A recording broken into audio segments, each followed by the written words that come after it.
मुहर्रम का चांद नजर आने के बाद कोई भी एक दूसरे को मुबारकबाद पेश ना। अगर शहादत इमाम हुसैन की वजह से नए साल की मुबारकबाद देना, इस महीने में शादी ब्याह करना मना है, तो किसी भी महीने में शादी ब्याह करना और किसी भी महीने की मुबारकबाद देना दुरुस्त नहीं है इन राफजियों के लॉजिक के एतबार से।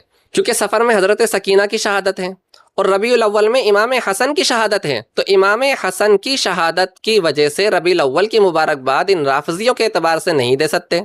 रबीउल आखिर में हज़रत अब्दुल्ला बिन जाफ़र की शहादत है, जुमादल ऊला में हज़रत जाफ़र तैयार की शहादत है और जुमादल उखरा में हज़रत ज़ुबैर बिन अव्वाम की शहादत है, और रजब की मुबारकबाद दे रहे हैं ये जनाब। तमाम मोमिनीन व मोमिनात को रजबुल मुरज्जब का चांद बहुत बहुत मुबारक हो।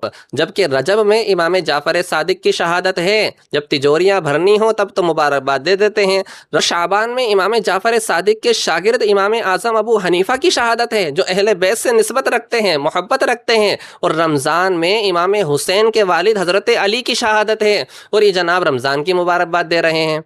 आप तमाम मोमिनीन व मोमिनात को रमज़ानुल करीम बहुत बहुत मुबारक। तो जब शहजादे की शहादत की वजह से मुबारकबाद देना सही नहीं है, तो फिर रमज़ान के अंदर भी मुबारकबाद देना, शादी ब्याह करना, ये भी सही नहीं है।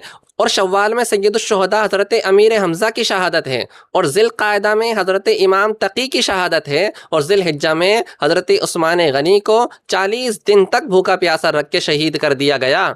तो इस एतबार से तो किसी भी महीने में ना आप मुबारकबाद दे सकते हैं और ना ही किसी भी महीने में शादी ब्याह कर सकते हैं। अगर इस महीने में तुम गमे हुसैन का बहाना बनाते हो तो सिर्फ इस महीने के साथ ही तखसीस क्यों? इमाम हुसैन के साथ जो जुल्म और बर्बरियत का मामला हुआ है उसका गम तुम्हें पूरे साल होना चाहिए। हर साल इमाम हुसैन का है, हर ज़माना इमाम हुसैन का है, हर वक्त इमाम हुसैन का है, हर घड़ी इमाम हुसैन की है, हर लम्हा इमाम हुसैन का है, हर दिन इमाम हुसैन का है। लिहाजा हर दिन तुम इमाम हुसैन का गम मनाओ कि राफजियों ने इमाम हुसैन को कत्ल करने की साजिश रची। और हम अहले सुन्नत वल जमात इमाम हुसैन का तज़किरा करेंगे, आपका जलसा करेंगे, आपके नाम की नियाज दिलाएंगे और आपके नाम का शरबत पिलाएंगे। हकीकत सिर्फ अहले सुन्नत वल जमात ही बताते हैं, छुपाते नहीं हैं, राफजियों की तरह धोखा नहीं देते हैं, आधी बात नहीं बताते हैं, बल्कि पूरी बात बताते हैं। और वो ये है कि किसी भी दिन, किसी भी साल और किसी भी महीने की मुबारकबाद देने का मतलब सिर्फ इतना होता है कि अल्लाह ताला आपके लिए इस पूरे साल में बरकत अता फरमाए।